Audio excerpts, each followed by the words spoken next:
व 52 फूट रुंद ही 7वी लेणी आहे व याच लेणीमध्ये अष्टविनायकापैकी एक गिरिजात्मज हा गणपती वसलेला आहे।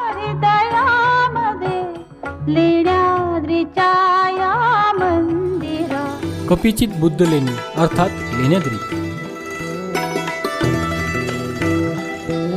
जुन्नर तालुका सर्व बाजूंनी सह्याद्रीच्या डोंगर रांगांनी वेढलेला आहे व याच पर्वत रांगांच्या अतिशय परिपक्व व मजबूत बेसॉल्ट खडकात अनेक बौद्ध कोरीव शैलगृहे कोरलेली आढळतात।